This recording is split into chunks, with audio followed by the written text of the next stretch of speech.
Hello, internet friends, and welcome to Keep the Game Moving.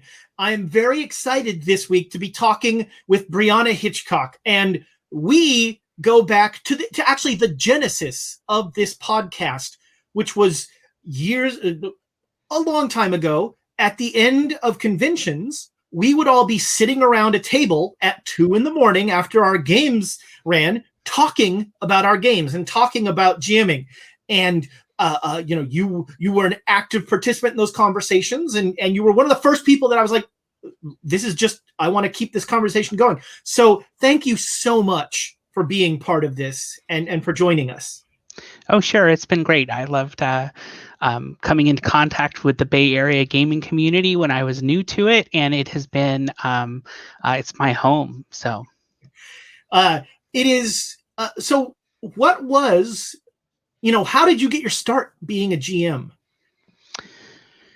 So I was in a play in the fourth grade in Stockton. They put on a play of The Hobbit.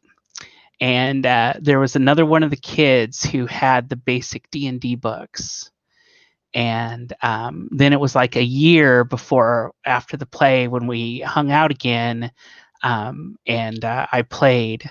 And then it was, picking up modules, mowing lawns for money to be able to buy the monster manual when the second edition hardbacks were out, and I had a group of friends in high school that played. And so we played Champions and Dungeons and Dragons in the 80s were our two main games. And I ran D&D and my friend ran Champions. And so did you sort of just become the GM by, like for me, I became the GM because I bought all the books. So like what? In the early days, it floated around from person to person, and people would try it. But by our late teens and the time, so like the very late 80s, there were a couple of us that were just like, we were the game masters, and it was enthusiasm. It was the time and the commitment to sit and read the books. I remember just obsessing over the Dungeon Master's Guide and all the tables and all the stuff in it. And and I had the imagination. I had stories to tell and maps to draw and places to take them. So that's the way it was. It's so interesting to me how everyone has a story about how they just sort of organically became the GM, and then they stopped being a player. Like when you had your one little group, you were always excited when somebody else would run a game because you're like, I get to play. This is totally new for me. So for me, I had my friend who ran Champions, and so I got to play a superhero, and so there was some balance there.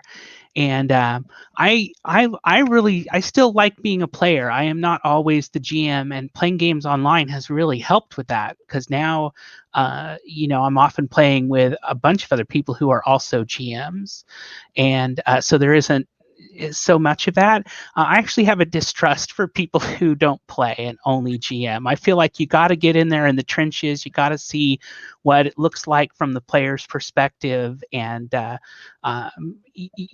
have some empathy for putting yourself at someone's mercy. Otherwise, I feel a little bit like it's a little power trippy. But that is just to say, I like to play too.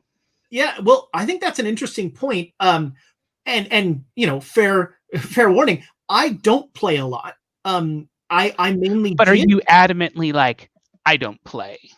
No, it's definitely. But I mean, it's my. If I have my druthers, I think I run. Yeah.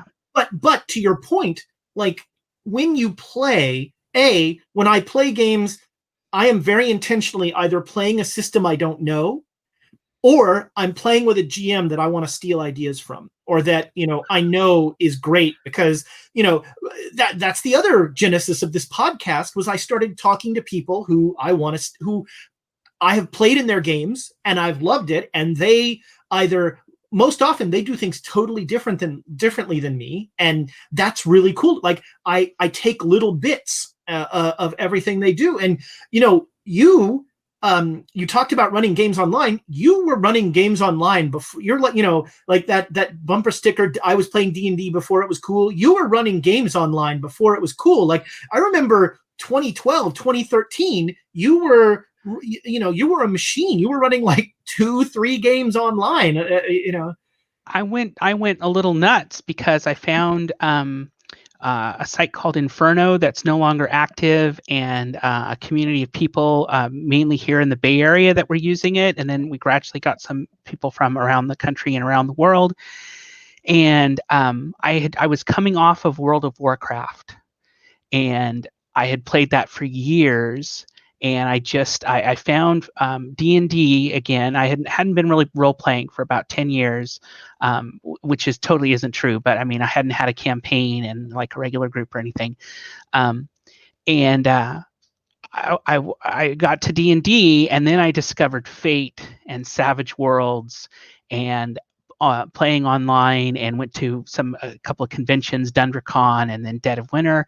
And once I had a crew and I had a group of people who wanted to play, it was just like, okay, why was I ever playing video games? Because I can play role-playing games 4 or 5 nights a week and have just a much richer experience, and have a chance to build my own characters and tell my own stories. And I loved it. So I'm not at that level, and I kind of took a break for maybe a couple of years and only had 1 or 2 games going. But yeah, I dig it. And so, so there's there's the sort of the accessibility of it that is nice. Like you can play with people across the country, you can expand your player base, that sort of thing. What is different about running a table online for you than running it in person? Well, I normally don't play with video on, and so it's a little bit like kind of directing a radio play in a way. And I like the ability to sort of disappear into my character and have other people. And it's very common now in games where you actually call players by their character's name, right? And so it's very immersive in that way. If I'm not looking at people, I'm just looking at their avatar in the game and thinking about the game. And as a game master, though, I'm a big fan of table management. So whether you're playing in an online game or at a table, you need to have some control over how much screen time everyone is getting. And so it's just about kind of monitoring that and making sure you check in with people. And once you get to playing with people more often, you get into sort of a rhythm of like what the pause is, where you can jump in. And there's still occasional technical glitches, but it's really about just making sure you give everybody a chance to talk, because you can't have that kind of open conversation that you can at a table. And how long, like, are you, when you play online, are you playing more shorter sessions? Are you kind of, what is sort of an average session look like? So I used to do 4-hour sessions from 7 to 11 p.m. And I've been liking some of the shorter sessions, especially when you have a group that is willing to meet regularly. So a typical game would be every other week for 3 hours, 3 to 4 hours in there. And it's surprising how fast you can burn through content at that rate, right? Yeah, I've finished more campaigns since I started playing. In 1 year of playing games online, I finished more campaigns than I did in the entire 30 years of playing role-playing games before that. Man, and sort of the nuts and bolts. Like you mentioned Inferno, which unfortunately is no longer with us. Sort of one of the pioneers. But like, what are some of the most useful tools for you in running online games? Like, what are tools if GMs want to run games online? So I use Roll20. There are other dice rollers, and a lot of people use Google Plus, but I like virtual tabletops. So I went from Inferno to Roll20, and so that's sort of the core. And I usually build at least a splash page, and then I have a lot of elaborate stuff I've done in Photoshop for my Roll20 tables.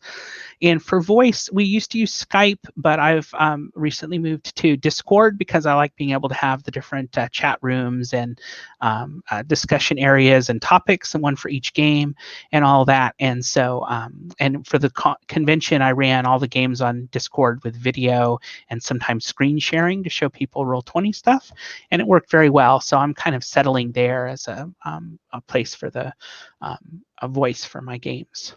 Yeah, I love screen share when I'm running games online. I run a lot of Cthulhu, and I have crazy maps, or if they're going somewhere that actually exists, I share a picture. It's really neat to be able to just throw up a picture of the Red Pyramid in Dashur, Egypt, and that sort of thing. And it's a neat tool.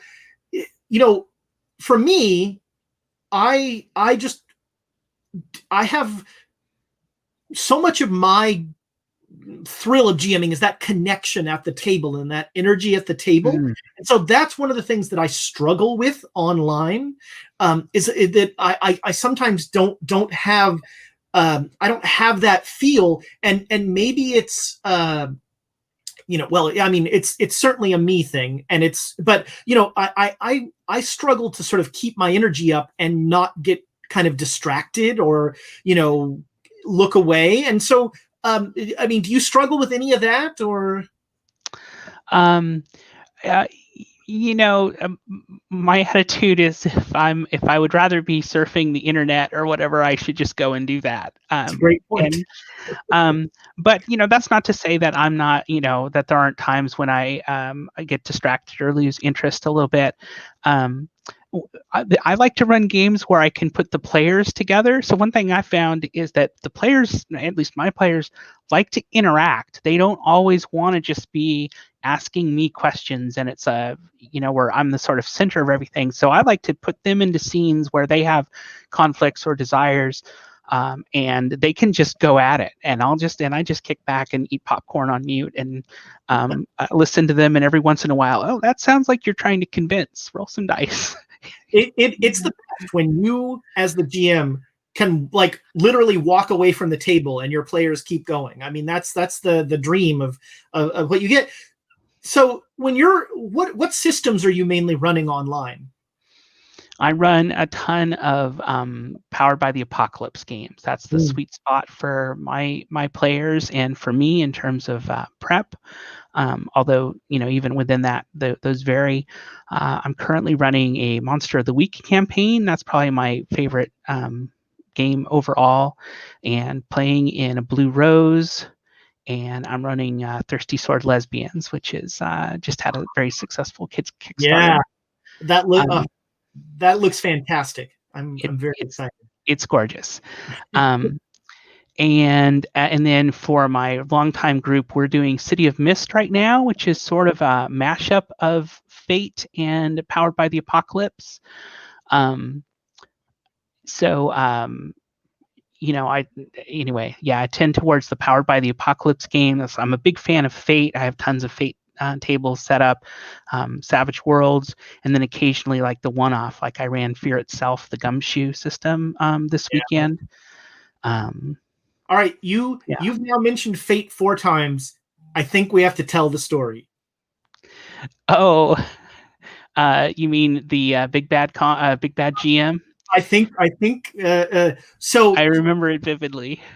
So, as just to set the table, at Big Bad Con, the best gaming convention anywhere on Earth, and convince me otherwise.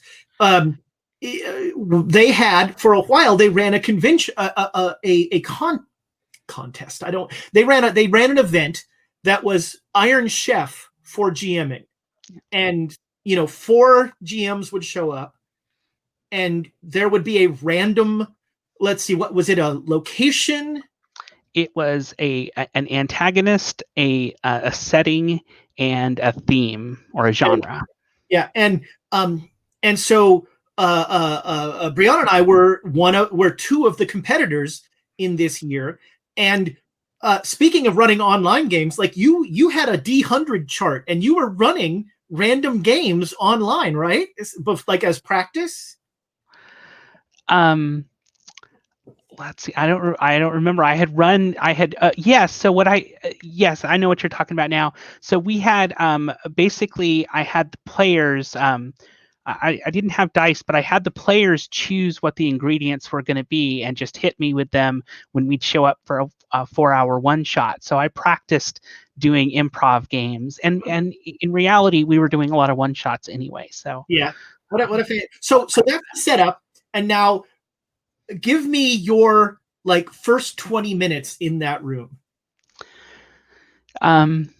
So the big moment is when they reveal what the ingredients are, right? And so, I'm an action horror kind of person, prepared to run a serious badass game and give everybody a full story in 4 hours. And then we got a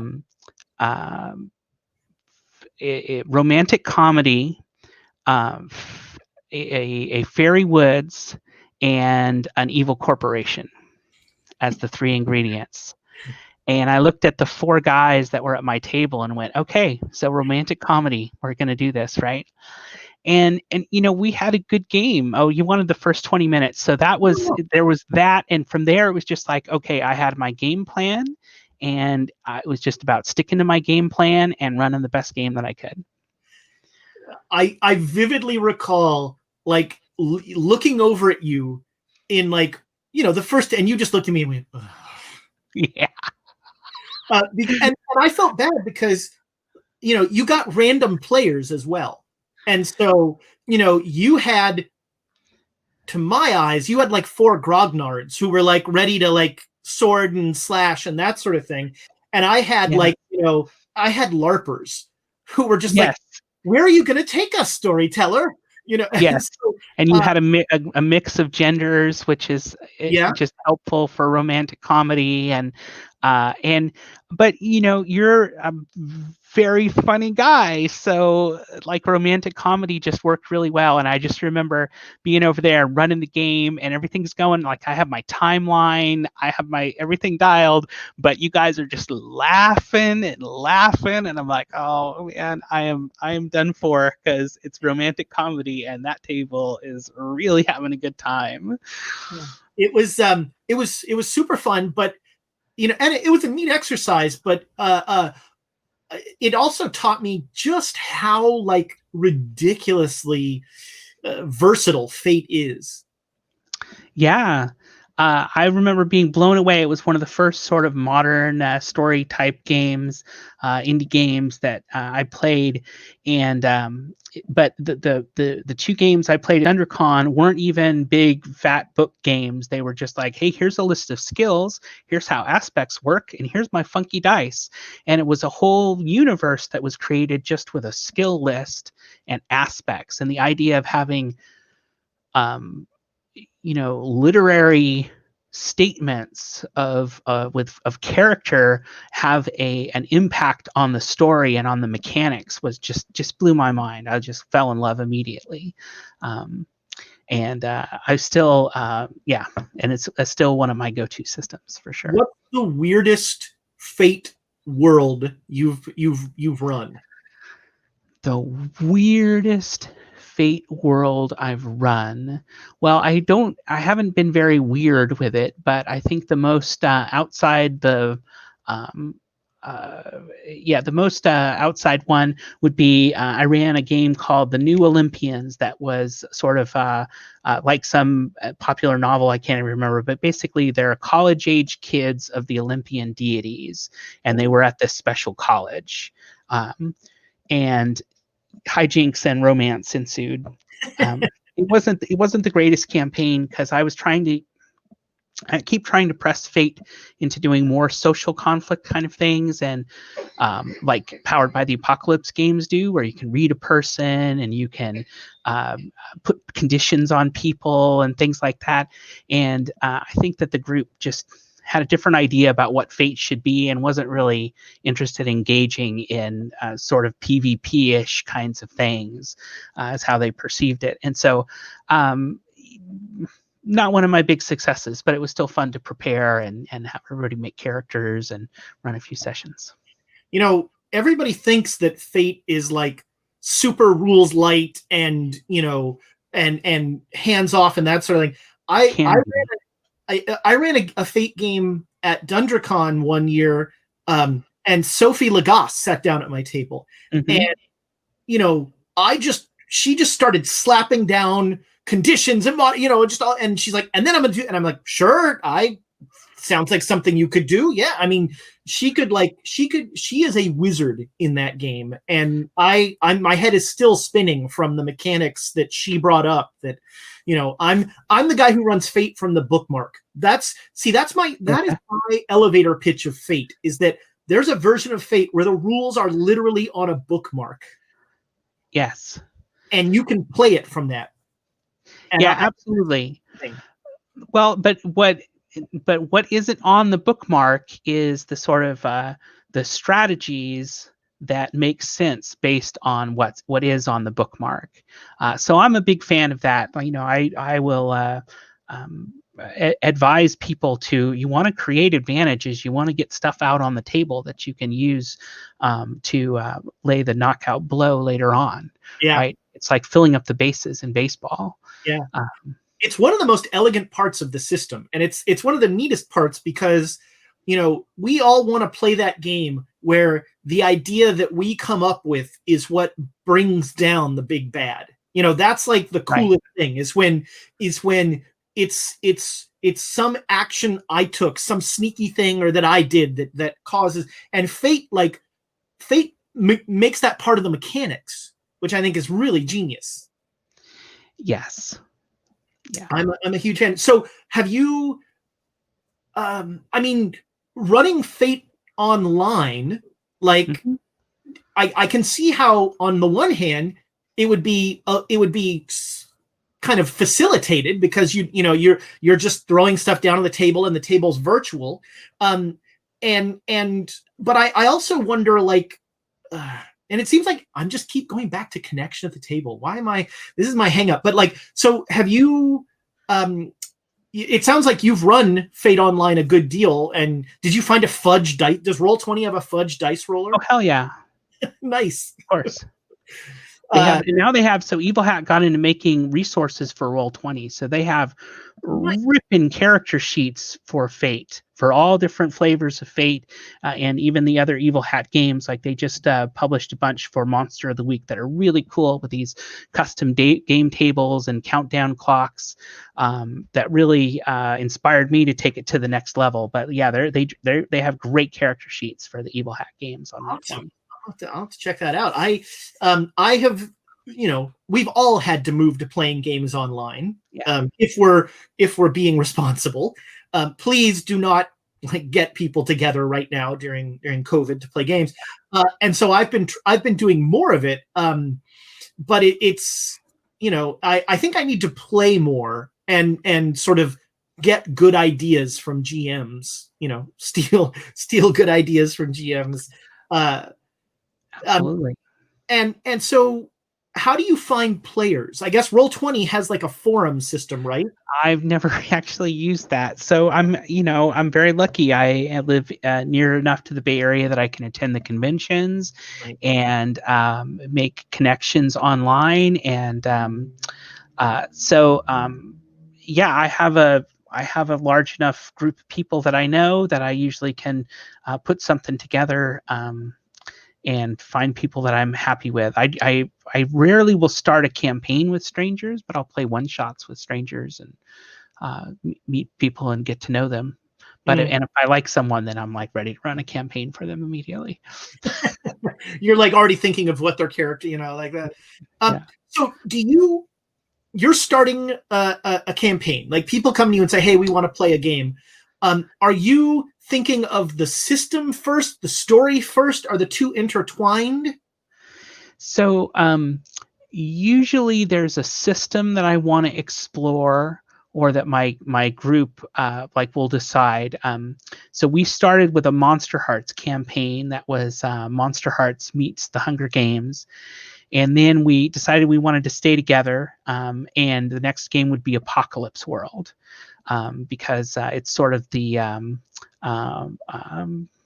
godparent of Monster Hearts and has great rules for making up your own world and setting and everything. So that in most of the times it's you start with the game and you know kind of what setting you're going for, but then you follow your heart, your imagination. So on that one we built the whole thing from the ground up as a group.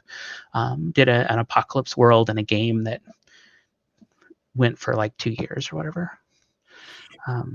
And so, it's interesting because so they said, hey, we want to play this. And then you sort of just came up with a story that, No. obviously the players jumped in, or did you have the story already? No, when we decided we were done with our Monster Hearts campaign and we were going to run Apocalypse World, and when they loaded in, it was a blank page. So we just opened up Apocalypse World and it says, talk about, I can't, it's been years now, but, here's how to talk about what you want your world to be like. And so, and people, there were some, people came with some ideas. So, and early on we locked in on things like, well, we want to do sort of post global warming where the waters have risen. I had maps that are like future projection maps, and I was really keen to use one of those to kind of explore the ecological issues, right? And eventually we landed on basically there was like a biological agent that was in a lot of plant life and could even exist in microorganisms in the air and in the rain. So there would occasionally be like poison storms, and it was set in Boston, but with the waters risen quite a ways. And and of course most of the population is gone. So we built it. I will say I'm certainly a strong contributor because especially once I get something in my head, I'm like, okay, we got to do that. But no, it was collaborative. And then, the next week, because it's Apocalypse World, I didn't, you spend time thinking about the threats and what are the elements in the story that you want to bring in, not, filling in, okay, so is he going to be an 11th level or is he going to be 12th level? And, all those things. And mainly it was about just coming up with the graphical elements to make the game table cool and evocative. One of the things that that's, I think, one of the real strengths of online gaming is your ability to kind of evoke theme and setting through images. And, you can sort of do that in person, but it ends up being like, I've just taped a bunch of pictures to the wall. And it's not, I think the online setting, I think you can have more impact that way, or it just doesn't look as dorky, maybe is the, because I've often thought about like just taping pictures to the wall so that when you come in the room, you've got a sense of the world. But, like you're showing, you've got a digital background there. I know like a lot of GMs are using those even. Yes. So the advantage of online gaming to me is that I have access to all of my resources, right? So if I originally we harvested hundreds of pictures for our Monster Hearts games. Well, those work for almost any modern game, right? So anyway, it's like I have a head start to run any game because I can reuse these resources, and I don't have to print it. I don't have to send it to a print shop or spend time printing things.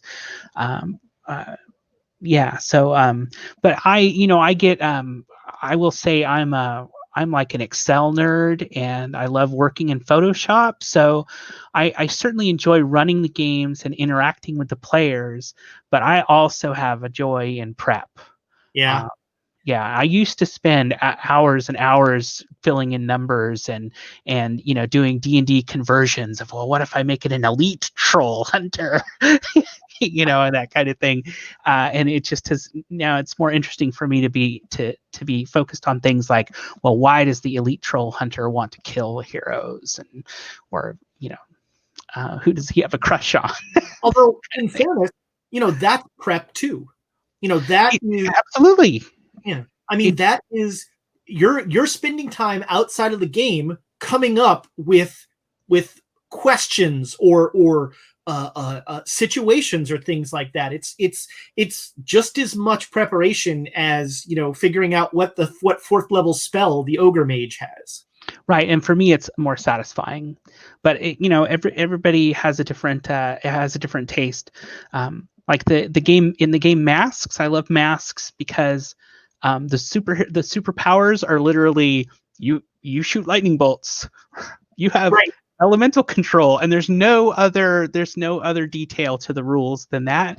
And even though I spent years playing Champions and other Supers games, I found that when I ran that, it the minutia of measuring, how far a blast goes, was far outweighed by the fun of just moving with the character, right? And when combat is the focus, I find, you're lucky if you can get through 2 combats in a single session. But when the story is the focus, we can play out a whole war, a whole saga in 4 hours.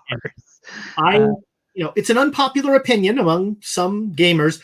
I think combat is almost always the least interesting part of any game. It's,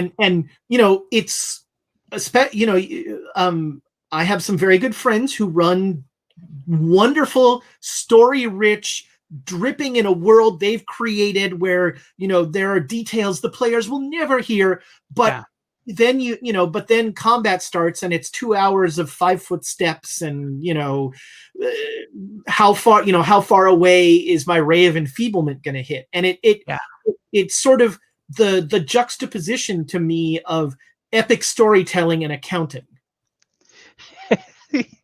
Yes, that's exactly right. And a pet peeve. I love these discussions. You'll find them on YouTube about like who is the most powerful Marvel character, Right, who's the most powerful this.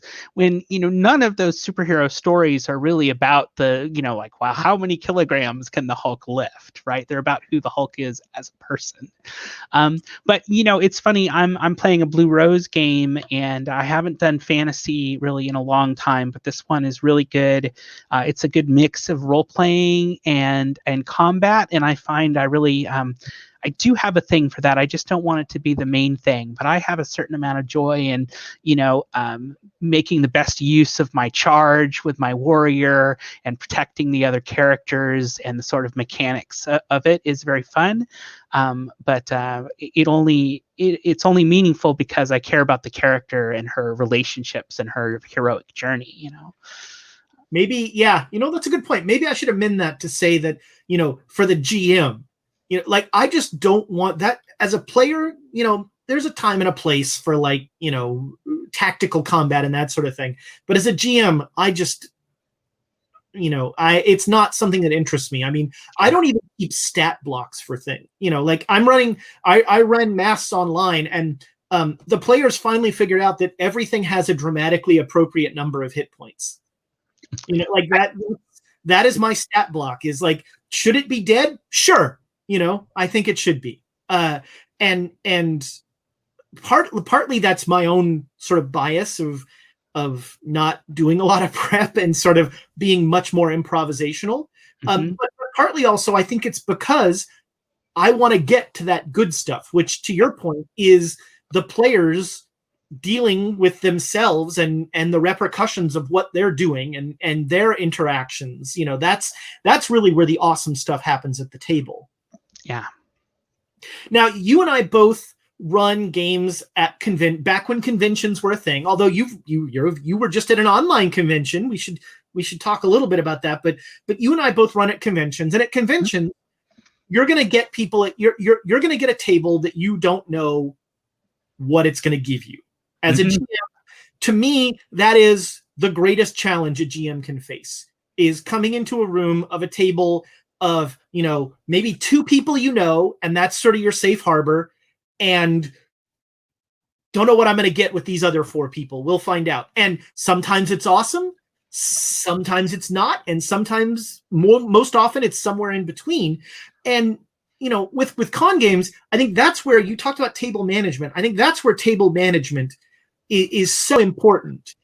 And so what are some of your like, okay, start of the game, what's the opening spiel to these people I've never met to kind of set a tone? Sure. Great question. I love this one because I think a lot about this. So the one of the main things for me is to have a plan. I won't go into a whole tirade here about it, but there is an essay in the Tome of Mysteries for Monster of the Week about creating a timeline and agenda for your game. But I will think not so much about, the details of the nuts and bolts of the mechanics, but I'll think about, okay, what kind of things do I want to tell the players?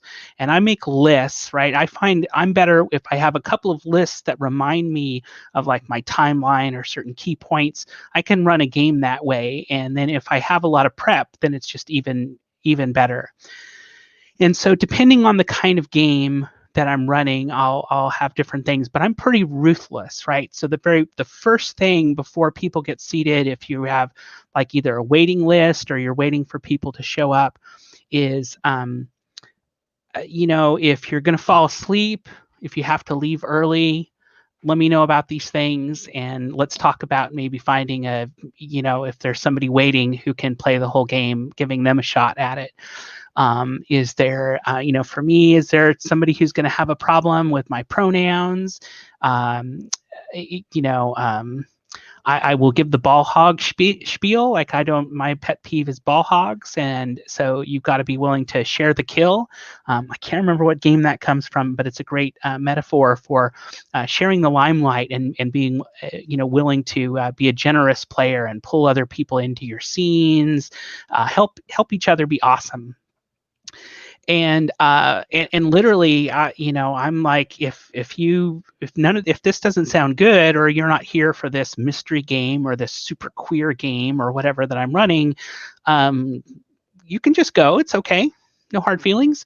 I have had a guy who fell asleep one night in somebody else's game, and then he showed up at my game, and I'm like, dude, we're going to 2 a.m. and it's, I'm serious. And so, and he left, and we had another player come in, and it was great. So I think just being really honest and upfront with people about what your game is going to be like, and also setting your own boundaries. Because, on the one hand, I'm grateful for anyone who comes and plays my games, but I also am there as a participant and deserve to have a good time. And I feel like I'm helping the other players too, because I want everybody to have a good experience. And if one person is going to ruin it or bring things down, well, let's figure that out early. And I think one thing you said there that's so important is the GM needs to, I'm going to say protect, but that's not the right word. But the GM needs to take into account their feelings at the table. Everyone at that table should be awesome and should have a good time, and that includes the GM. Yeah. And that's easy to forget, especially at a con where you feel like, oh, these people are coming to play my game. I got to put on a show for them. Right, and things can spiral out, and it's hard to have confrontations if somebody's acting out. But you need to trust your gut. And I can't. I've had many times in games either that mostly that other people have been running. There's been a problem person, and then when they leave, it's like, oh, well, we're back to actually playing, and the whole group just gels immediately. We had a Call of Cthulhu game that Shannon was running sometime, and at one time, and these two guys were like bullies and ran the whole. They were the warriors, and so they were bullying everyone around and making, turning the story in the direction they wanted it to go, and then they crashed out and left like 3 hours early. And we thought, well, what are we going to do without these like key important people? But no, we had a great time. It was like everybody was just, oh, well, okay, now we can talk without, having to talk over Mr. Bully guy. Right.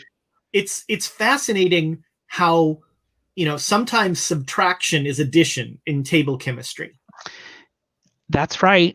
And it is tough to like be thinking about, especially, it's awkward at a campaign, but in some ways it's even more, it's awkward at a convention, but it's even more awkward in a campaign. That's why it's so important to get off to the right start with the right people. Yeah. Campaign. Yeah. But I have had cases where it seems like the right people, and 4 games in, it is not the right people. And it is a tough conversation, and you want to approach it from a space of look, I don't think you're getting out of this what you want, and I'm not getting out of this what I want, so how can we how can we work together? Or is it best if we decide to see other games? Yes, and I like to make those decisions early. Yeah. and, Yeah.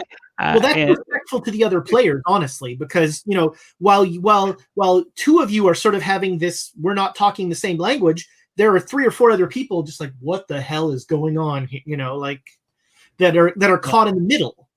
Yep. Yep. I've had a game going south and a player that just didn't gel with me, and we parted ways, and I found a new player for the game. Sometimes it just means the end of the game.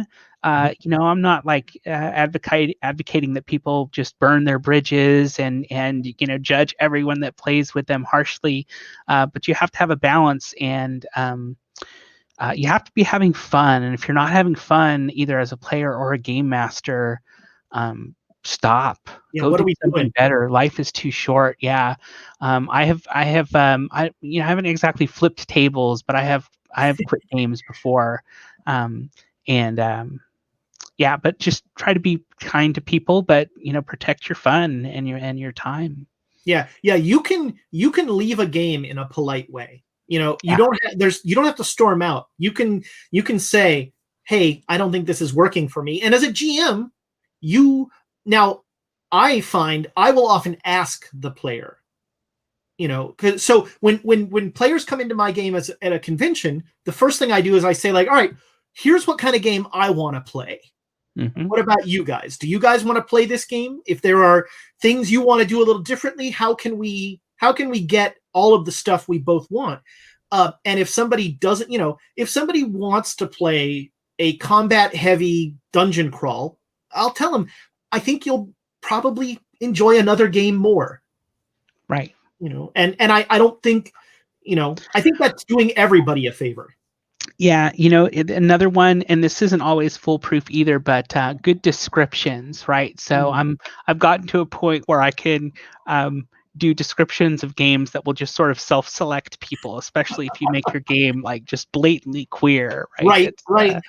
Well, that's a great segue to something that I know is important to you and important to me as well, and that is the face of gaming is changing, and thankfully the face of gaming is slowly looking less like me and more like diverse, more women, more people of color, more young people. It's fabulous. And the bigger we can make the game table and the more people we can fit at the game table, the better. And I know that you just said, like, you're using descriptions to kind of self-select for a more diverse crowd. How can we all be more welcoming and kind of more open, or to make things seem more open for a more diverse gaming crowd? So a lot of what gets talked about is the sort of microaggressions and the kinds of things, the kinds of experiences women players go through, and I think that even male players do things to themselves or to each other, like can be bullies and things, and it starts with the commitment to be an adult and not be an asshole. And as a game master, that means that I'm not going to have assholes at my table. And as a player, it means that I may need to rein in my impulses. And if I don't want to be in a place where I can't say everything that comes into my head, then you may need to find someplace else to be, to go and just say whatever comes into your head. And it isn't about censoring people or anything like that. It's about do you have to make that joke when we have somebody showed up at our game shop, and because often it turns out that the guy did have to make that joke because reasons. And so there's not being an asshole. There's just things to be conscious of about around. Just treat people like you want to be treated, right? Do you want to have someone like you hit on you at the game table? I had mentioned this earlier, but I had a work conversation about getting more women involved in technical careers, and engineers saying, "Yeah, I would love to have more women in tech," because he wanted a better dating pool, right? And it's like, yeah, so the gal who shows up at your gaming store and wants to sit down and try D&D did not come there looking for a boyfriend necessarily, or you shouldn't just assume that. And just treat people like people who want to have a cool character and get to pound on some things and do some cool stuff and escape for a little while. So I mean, those are to me, those are the two main things. Yeah, and I think it's also, there's also sort of, think about the stories that you want to tell, and are those stories, are those stories that you want, that maybe that are culturally appropriate for you to tell, and how can you sort of better, how can you convey what you want to convey in a way that isn't destroying someone else's culture or something like that? It's Sure, and there's a lot of sort of legacy issues that come with some gaming. Like I'm getting ready to run a fantasy game again, and I have a lot of feelings around the area of race and how it's been presented in fantasy games. And on the one hand, my Night Folk warrior is badass and I love her, but and part of the point of her character is that not all the orcs in Blue Rose, that's the Night Folk, are just evil evil beings. And so it's just a delicate thing because in a way, I want to engage in those tropes with elves and hobbits and all of that, but try and skirt around that baggage or upend it entirely if possible. right. Yeah, and I mean, I think there's been kind of a growth of GMs, particularly GMs of color, who've been, who sort of have been asking the question of like, why do you need to tell this story? Why are you telling a story about slavery? What do you have to add, or what is your take on this? And I had honestly not sort of come at it from that viewpoint, and I've really appreciated that, of thinking about, like, I may think that I'm making trenchant social commentary, but really it's surface at best, Right, you're really retelling the same story that people like you have been telling for 150 years and keep telling themselves it's new and original, right, or something right. like Yeah. that. That makes me think of another topic actually that can help is I think the safety tools can be a good common ground. And so something like the X card or a discussion around lines and veils can be a good way just to get to know people, and to basically give people the agency to say, look, if we bring up something because we're dorking around and having fun, but it treads too heavily on something that's important to you, you can just rely on this tool, and we will just say, okay, we're going to skip that, we're going to revise that, we're going to move on, and we're not going to interrogate you about why that was an issue for you. And that's useful even for sometimes just even protecting the tone of your game too. Yeah. Right, there's lots of uses for the X card, but it can be a way to create like a safety valve for newcomers as well. Yeah, I'm a huge proponent of I think the X card is my favorite of the safety tools. Well, open doors probably my favorite of them, but the X card is super useful. And honestly, one thing that I have started to, a tenet of the X card is you don't have to tell me why this bothers you, but myself as a GM, I'm going to think about why that particular player was bothered by this, and that means, that's telling me stop doing that. I'm not Sure. comfortable with this. And you can always, there's no obligation, but you can always ask for feedback or say, hey, after the game, in an email or something, say, hey, if you feel like sharing anything about that, I'd like to learn more. and especially if somebody's going to enter your group, like you have a trans person or a Muslim person, somebody who, it could be even, a white person from Europe who has a different culture. This is like a work thing too, is if you have people around you who are coming from different backgrounds, it might be worth just doing a little Wikipedia action just to get some basics. I've had people who have been friends forever, but it never occurs to them to, go to the internet before they'll just, ask the most painful questions about some things, right? And I think the other point there that I love that I want to pull out that you said is talking to your players between sessions. That is a big part of table. If you're running a campaign, that's a huge part of table management.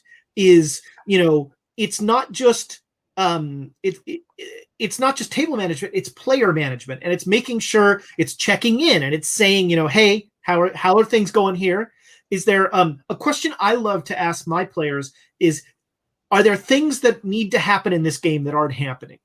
Because if you want a car chase, okay, we'll make a car chase happen, and that's a facile example, but you can ask that question to it enables your players it empowers them to give you feedback on, that's right. Hey, here are things I'd like in the game. And that's what you want. You want your players to be like, that was awesome. I want more of that. Yeah, absolutely. It's good. So I'll do that in my outlines is like, you have the check-in. It's really important to me that a player who plays in one of my games feels like they had agency and they had an interesting story for their character, whether they, died in the end or had a heroic, a heroic ending and survived. That they have a good story and that they feel like they had some agency in it, right? So and it's important to take breaks and just kind of check in with people. I mentioned Thirsty Sword Lesbians earlier, and that has some great, I call them game tech, where they're just like little rules bits that you can translate to other games. It uses two safety tools, the palette. So instead of lines and veils, it's a kind of a list of yeses and nos. Like you might say, we know we don't want any sexual violence in our game. We're running Star Wars though, so yes, we want lightsabers. So it can be it's a palette because it's not just the things you're crossing off, it's also some things you want to kind of emphasize, so can ground people. And I find that that's nice because when you give people things to aspire to, the yeses, then they're coming back to that list and staying familiar with what the nos are as well. And the other one it has is literally just the check-in. At any point, you can just say, hey, I just want to check in with everybody. How's you doing? Anybody need a break? Anybody not had a scene in a while and feeling like they, need one of those? And then the extra cool thing is at the end of each session, players actually get experience if any of the safety tools were used. All players. Oh, that's neat. Yeah. So it's gamifying or incentivizing. That's really cool. I like that. Exactly. I love, even if I'm running so when I'm running a con game, an 8-hour game, when we take our big break, I will literally go like, all right, what needs to happen in the second half of this game? And, all right, if that's going to happen, you two need to have a scene about the tension between you. That's going to happen sometime, and you can do that in your campaign. You can do it it's even easier, honestly, in your campaign. And that can also tie into, once again, to your point about that palette thing, when you focus on the yeses and you're sort of saying, what do you want to see? You're automatically downplaying or not downplaying, that's the wrong phrase. You're automatically taking the attention off of the things people don't want to see. We want to see more of this and less of this, and it's implicit. And that's, I think, a really powerful tool.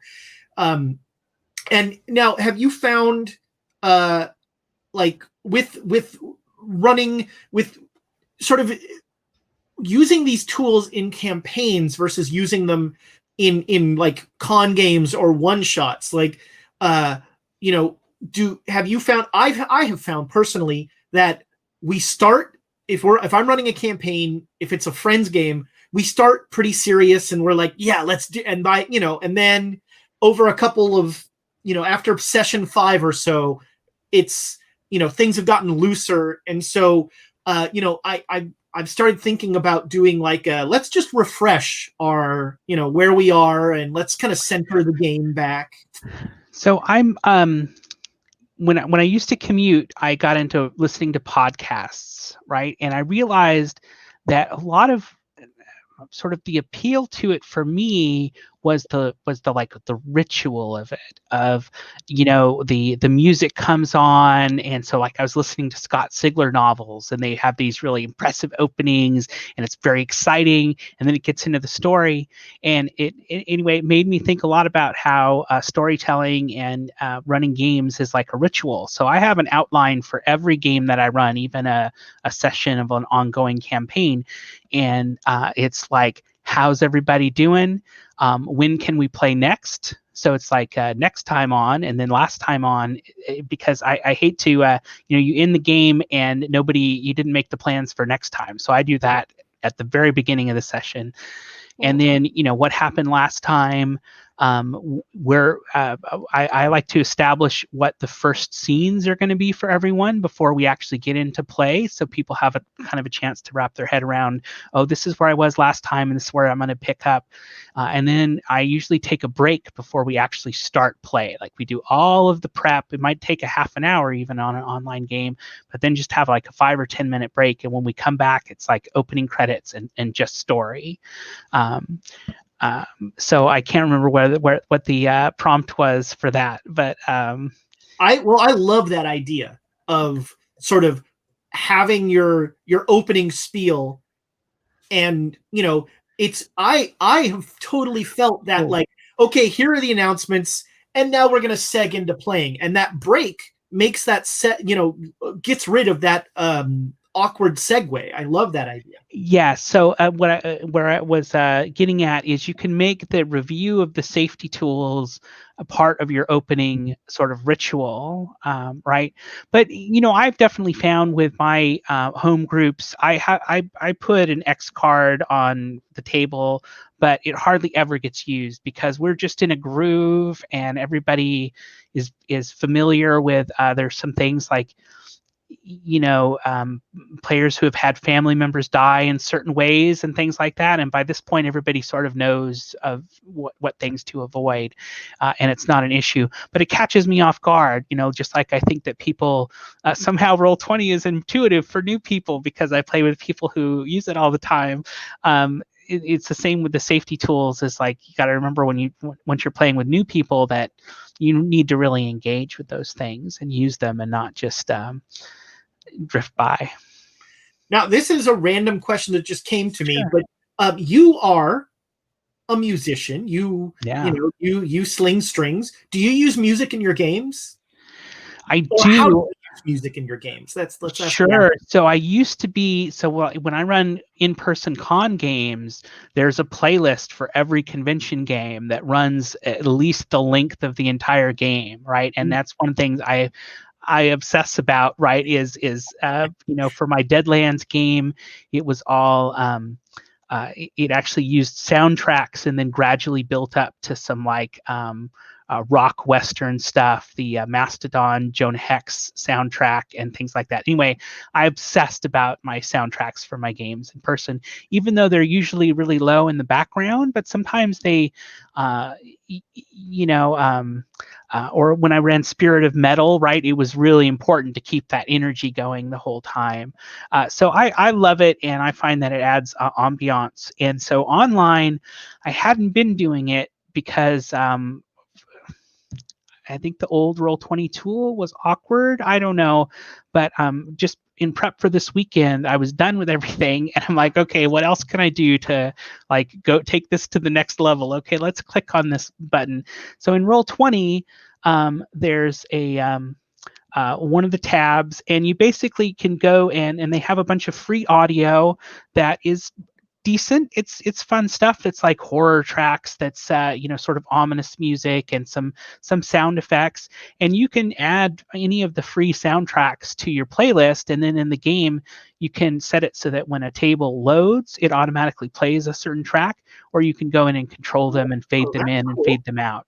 You can load your own music, which is more complicated for me now because my library is in the cloud. But if I could, I would love to have like, certain rock songs or certain songs for certain games. But so I'll probably get there eventually. But I've just started adding that into my online games. Yeah, because I was thinking about like it's harder to use music in an online game. But it sounds like you're starting to get into that. The other thing for me with an online game is it's hard to have kind of background music because sound level is you don't have a room to kind of swallow up the sound. So you have to monitor that carefully. And like if somebody isn't familiar with Roll20, when they load it up, it'll start playing and it may be blaring at them. And they're like, okay, how do I turn this off? And then what you thought was going to be a cool thing is suddenly like, no, I just need that off. That's really annoying. And everything's gone sour. So there's controls in there for that. And so I like to, like for this con game, the first thing I do is share my screen and walk everybody through what they need of Roll20 and only what they need of Roll20 before we start playing the game and stuff. And that helps. But I still had one person who was like, okay, this music is too much, right off the bat. And before I had a chance to show him how to turn it down. I think if you were the interesting thing if you were streaming, or actually streaming is hard, but if they're recorded, nobody wants to do editing and add music in then, but that would be the most effective way. But I like that. Anyway. I like that tool you were talking about in Roll20, where when you load the table, there's like a track already playing. Yes. You could do some neat dramatic stuff with that. But again, the volume thing, like you were saying, could be the challenge there. Well, so you've been very generous with your time, and so I want to just quickly shift into a little bit of lightning round here. Okay. And like, what are your 3 top tips for GMs? 3 top tips for GMs.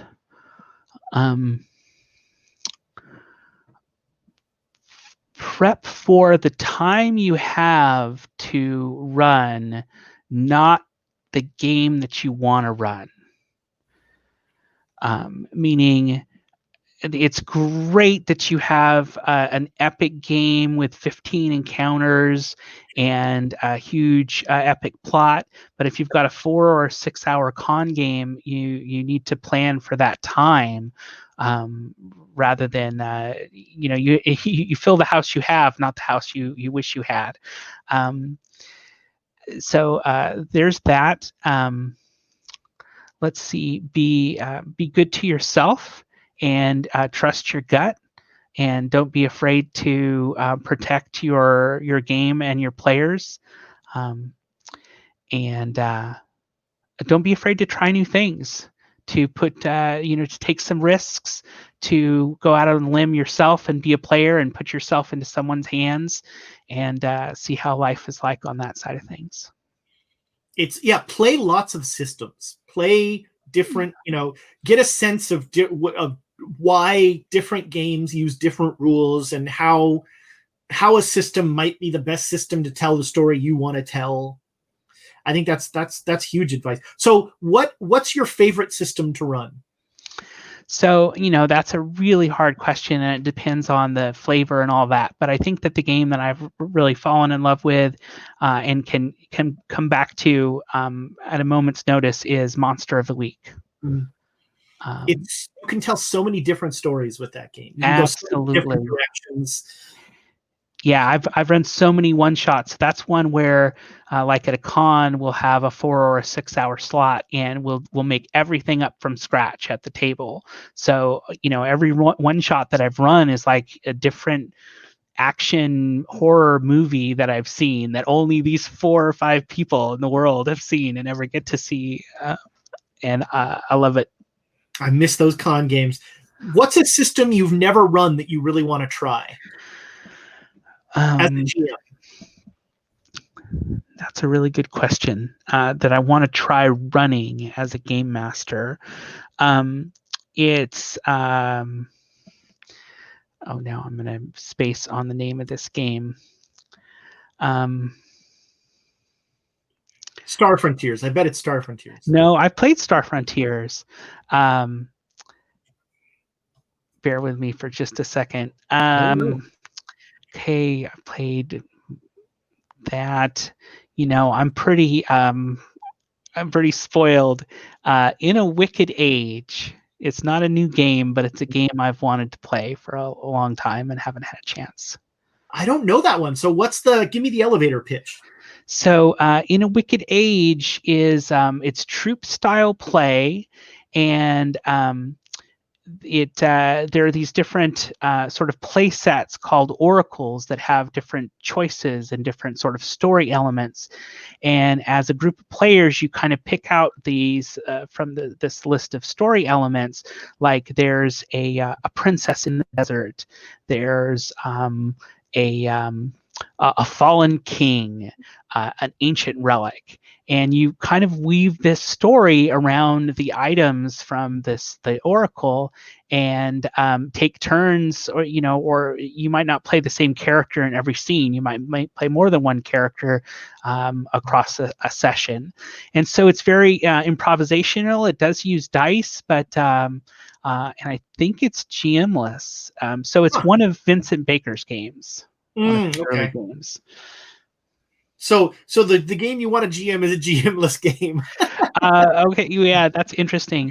No, that's a totally every answer is valid, Bryanna. Every answer is valid. So another one would be then I haven't run Fantasy Age yet, which is the Green Ronin fantasy game, but I'm going to, and yeah.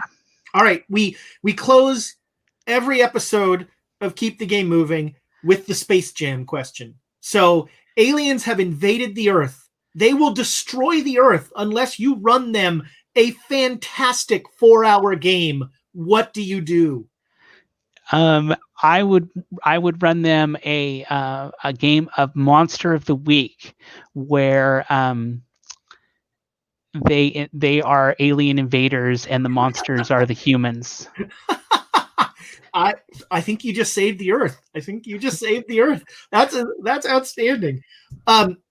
Thank you so much. This was great. I'll say that Bryanna and I haven't been to a convention in a little while before COVID, and now with COVID, I haven't seen you in like 2 years. So it's great to just have this chance to rekindle those 2 a.m. conversations around the table.